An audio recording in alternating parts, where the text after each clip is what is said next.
Voyager 1, qui voyage dans l'espace interstellaire depuis plus de 45 ans et arbore aujourd'hui une longue barbe grise, non, je plaisante, a soudainement commencé à envoyer des signaux étranges vers la Terre. Encore plus bizarre, il n'y a aucun signe que la sonde soit abîmée, ni quoi que ce soit de ce genre. Les scientifiques de la NASA essaient désespérément de trouver la raison de cette anomalie. Alors, que s'est-il passé exactement ? Tout d'abord, laisse-moi t'en dire un peu plus sur Voyager 1 et son long voyage. Voyager 1 est une sonde spatiale américaine. Les scientifiques de la NASA l'ont envoyée dans l'espace le 5 septembre 1977. L'objectif de Voyager était d'explorer les planètes excentrées de notre système solaire, à savoir Jupiter et Saturne. Au départ, les scientifiques pensaient que sa mission durerait environ 5 ans. C'est peu de choses que de dire qu'il faisait erreur. La sonde a dépassé toutes les attentes. Non seulement elle a rempli sa mission, mais elle fonctionne toujours. Elle s'est avérée bien plus résistante que prévu. Voyager 1 parcourt l'espace depuis plus de 45 ans. Il serait difficile de sous-estimer tout ce que Voyager 1 a accompli pour la science. Tout d'abord, elle a envoyé avec succès de nombreuses photos de Jupiter et de Saturne vers la Terre. Au fait, tu peux admirer ces photos toi-même, elles sont publiées sur le site de la NASA. Grâce à Voyager, nous avons aussi découvert plusieurs nouvelles lunes de Jupiter et un système d'anneaux jusqu'alors inconnu. Nous avons appris que la célèbre tache rouge de Jupiter était en fait une tempête géante et super rapide. Et après avoir quitté l'orbite de Neptune, Voyager nous a aussi envoyé beaucoup de données importantes sur le plasma interstellaire. Ainsi, Voyager 1 a prouvé avec succès aux scientifiques à quel point elle était utile. Après cela, elle s'est joyeusement dirigée vers son objectif suivant, la ceinture de Kuiper et les confins de l'héliosphère. La ceinture de Kuiper est un anneau de corps glacé qui s'étend de Neptune à une distance d'environ 5 UA du Soleil. Elle est un peu similaire à la ceinture d'astéroïdes, mais environ 20 fois plus étendue et 100 fois plus lourde. L'héliosphère est une zone autour du Soleil où la pression du vent solaire est équilibrée par la pression du gaz interstellaire. Oui, je sais, ça a l'air un peu compliqué et très pointu, dit comme ça. Mais garde à l'esprit que ces données nous aident vraiment à comprendre l'univers dans son ensemble. C'est donc la dernière mission de Voyager. Nous en dire plus sur l'espace interstellaire. La sonde nous a déjà envoyé plus de 60 images formant une mosaïque du système solaire à une distance de plus de 6,4 milliards de kilomètres de la Terre. Les scientifiques ont utilisé ces clichés pour composer une grande photo colorée. La photo a été baptisée un point bleu pâle. Et tu as probablement déjà deviné ce qu'est ce point. Oui, c'est à ça que ressemble notre Terre à travers les objectifs de Voyager. Cette photo montre clairement à quel point nous sommes minuscules. Mais Voyager 1 a aussi une autre mission, encore plus importante. Raconter à d'autres civilisations ce que nous sommes nous, les humains. Tu as peut-être entendu parler des fameux disques d'or de Voyager. Les scientifiques ont créé tout un tas de fichiers audio et vidéo et les ont enregistrés sur ces supports. Il y a plusieurs sections. La première contient Bonjour en 55 langues, y compris des langues anciennes et éteintes. Près de 80% des enregistrements sont des morceaux de musique différents. Musique classique, Bach, Beethoven, Mozart, Stravinsky. Musique folklorique de différents pays et différentes époques. Et un peu de blues, par exemple de célèbres chansons de Louis Armstrong et de Chuck Berry. Les 20% restants contiennent des enregistrements de différentes voix humaines, des sons de la nature et des cris d'animaux, ainsi que 116 images codées en signaux audio. Il y a aussi des enregistrements d'un discours de Kurt Waldheim, un ancien secrétaire de l'ONU, et de Jimmy Carter, le président américain de l'époque. Il s'agit simplement de messages amicaux. En plus des disques, les scientifiques ont aussi préparé un instrument pour les lire. Mais ne t'inquiète pas, ils ont aussi envoyé un dessin qui montre comment utiliser tout ce matériel et comment traduire les sons en images. Ils ont ajouté les coordonnées de la Terre, qu'ils ont créées à l'aide d'une carte des pulsars. Elle montre la position du Soleil dans la Voie lactée. Le disque a été emballé dans un boîtier en aluminium et recouvert d'or pour le protéger des radiations et de la poussière cosmique.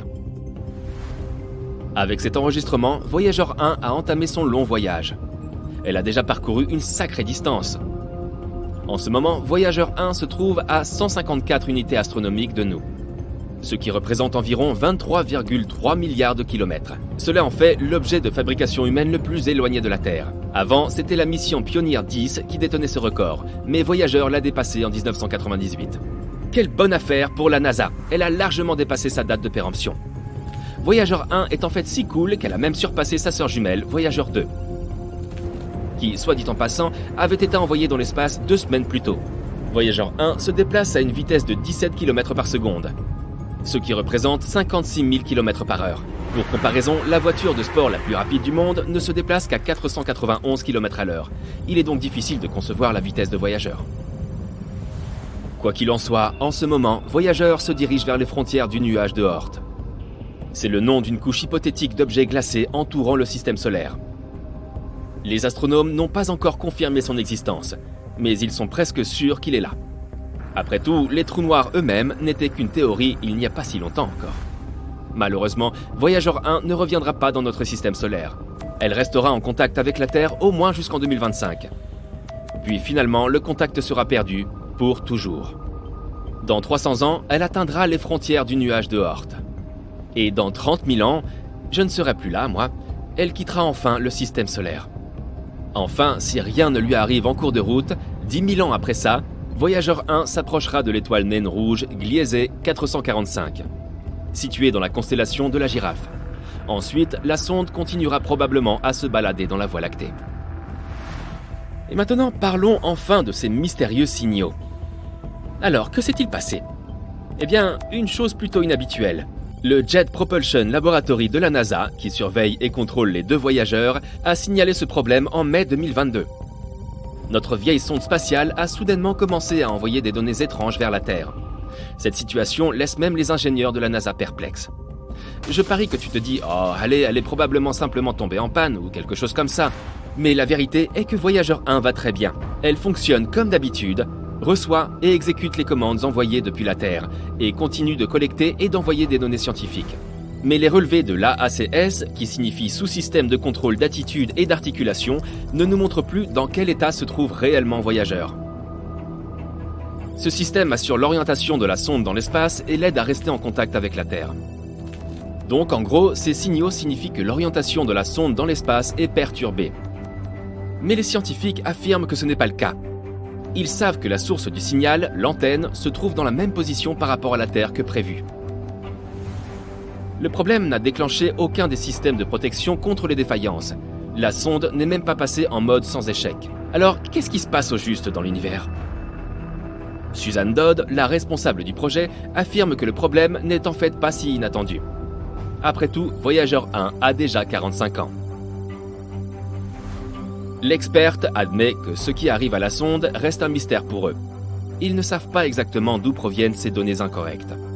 Et la façon dont cela affectera le fonctionnement de Voyager n'est pas très claire.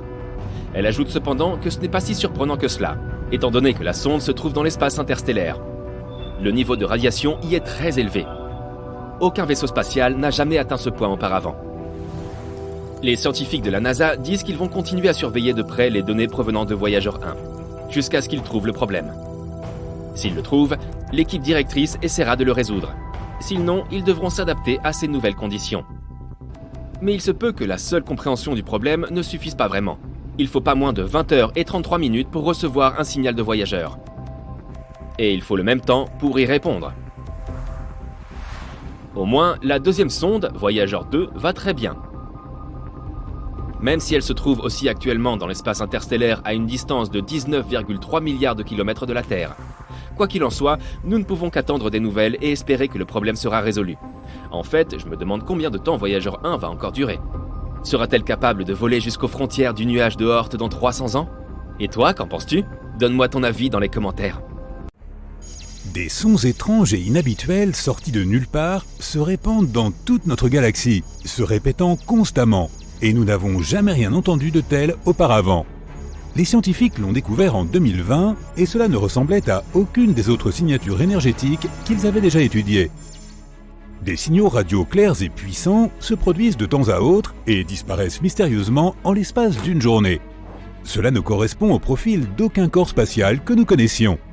Le signal est un peu irritant et il disparaît de façon aléatoire.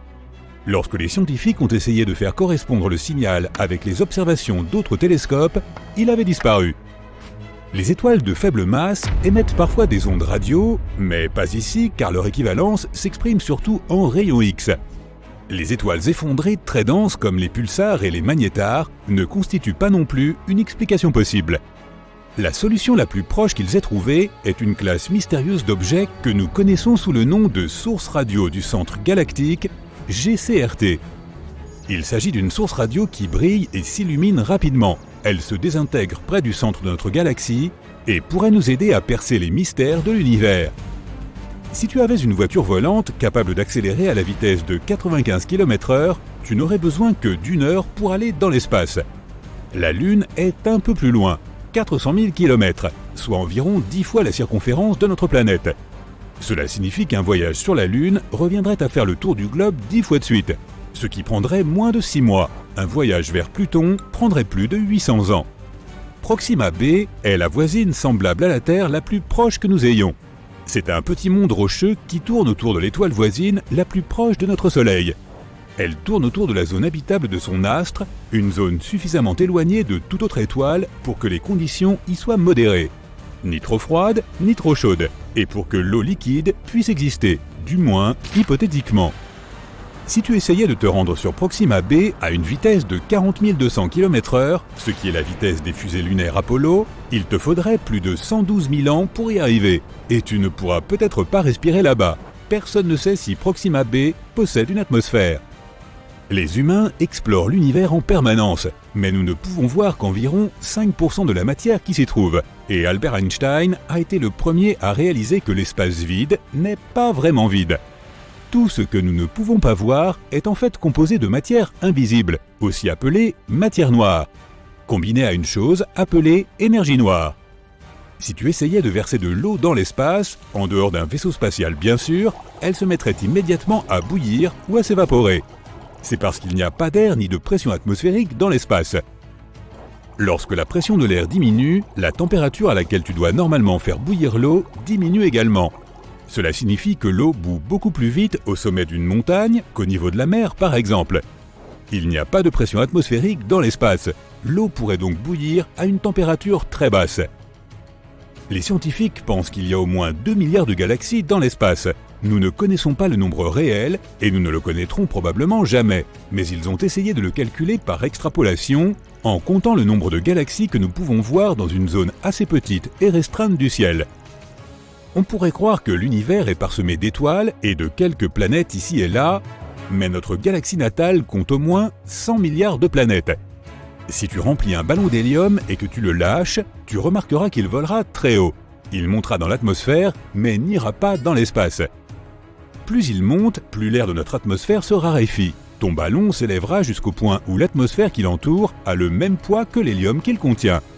Cela se produira à une hauteur d'environ 32 km au-dessus de la surface terrestre. C'est donc l'altitude maximum qu'un ballon à l'hélium puisse atteindre. Nous ne savons pas vraiment quelle est la taille de l'univers, nous ne pouvons pas voir ses bords et nous ne savons même pas s'il a un bord. La technologie actuelle nous permet de voir à une distance d'environ 14 milliards d'années-lumière de notre planète.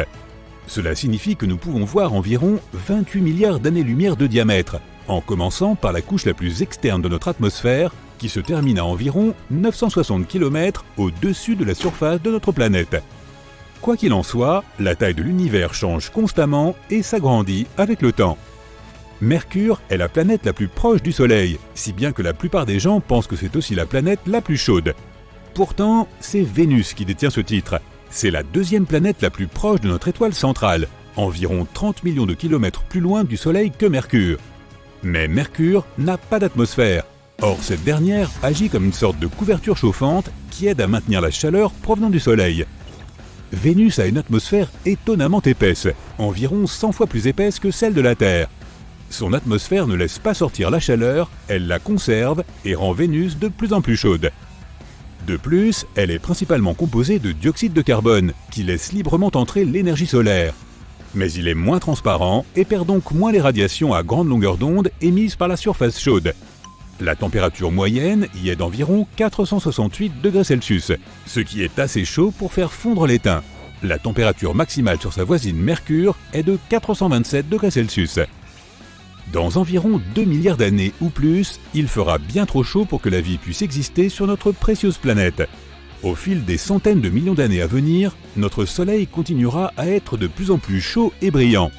Finalement, les températures seront si élevées que nos vastes océans seront évaporés. Comme ils produisent 70% de l'oxygène dont nous avons besoin pour survivre, il n'y aura pas de vie sans eux. Tout cela signifie que notre planète deviendra tout simplement un vaste désert, un peu comme les Mars aujourd'hui. Pluton, anciennement considéré comme une planète très éloignée, est aujourd'hui requalifié de planète naine, a un plus petit diamètre que la largeur des États-Unis.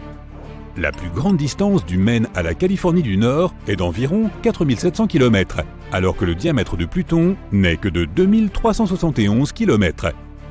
Pluton est très loin, mais le bord de notre système solaire est 1000 fois plus éloigné que cette planète naine. Et les astronomes ont trouvé de nombreux objets spatiaux en orbite autour de notre Soleil, bien plus loin que Pluton, tels que les objets de la ceinture de Kuiper et les objets transneptuniens. Il y a aussi le nuage de comète d'Oort qui se trouve à une demi-année-lumière de Pluton, également 1000 fois plus loin. Une étoile à neutrons est vraiment très lourde. Une cuillère à café remplie du matériau de cette étoile pèserait 6 milliards de tonnes. Les étoiles à neutrons sont issues d'énormes étoiles qui n'ont plus de carburant. L'étoile en déclin explose et son noyau se désagrège, mais à cause de la gravité, il forme une étoile à neutrons extrêmement dense. Ces étoiles ont généralement une masse allant jusqu'à 3 soleils, mais leur rayon est d'environ 10 km, ce qui en fait l'un des objets les plus denses de notre univers, du moins à notre connaissance. L'univers a une couleur et il s'agit d'une sorte de beige ou latte cosmique. Il a aussi sa propre odeur qui rappelle le steak grillé ou le métal chaud. Du moins, c'est ce qu'ont dit les astronautes qui ont flotté dans l'espace. Si tu veux construire une combinaison spatiale, prépare-toi à travailler très dur. Il faut 5000 heures pour en fabriquer une, et elle te coûtera $1 million. Une très bonne combinaison aura 11 couches de matériaux et pèsera environ 50 kg. Et il faut qu'elle soit confortable. Tu auras besoin de plus d'espace à l'intérieur, car tu grandis de 5 cm dans l'espace. Quand tu flottes dans l'espace, la gravité de la Terre n'a pas d'impact sur toi. C'est pourquoi les vertèbres de ta colonne vertébrale peuvent se dilater et se détendre un peu. Ce qui signifie que tu seras peut-être 3% plus grand. Pour une personne d'1,80 m, cela représente environ 5 cm supplémentaires. Ne t'inquiète pas, ce n'est pas permanent. Dès que tu redescendras sur Terre, tu retrouveras ta taille normale en quelques mois. L'espace n'est pas la meilleure option si tu veux avoir une conversation avec ton ami, car là-haut, le son ne se déplace pas du tout. Les molécules y sont si éloignées les unes des autres que les vibrations sonores ne peuvent pas les atteindre. Ce qui signifie qu'elles ne peuvent pas vibrer et donc que nous ne pouvons pas les entendre. Les films ont donc raison à ce sujet. Personne ne pourrait entendre crier dans l'espace. Nous vivons en quelque sorte à l'intérieur de notre Soleil. Le Soleil n'est pas seulement cette grosse boule de feu située à 150 millions de kilomètres de nous. Son atmosphère extérieure est bien plus grande. Elle s'étend bien au-delà de la surface que nous pouvons voir. L'orbite de notre planète traverse son atmosphère ténue. Les rafales de vent solaire qui créent les aurores australes et boréales en sont d'ailleurs la preuve. Cela signifie que d'une certaine manière, nous vivons à l'intérieur du Soleil. Et pas seulement nous, mais d'autres planètes aussi, y compris la lointaine Neptune. L'héliosphère, qui est ce que nous appelons l'atmosphère solaire externe, s'étend sur environ 16 milliards de kilomètres.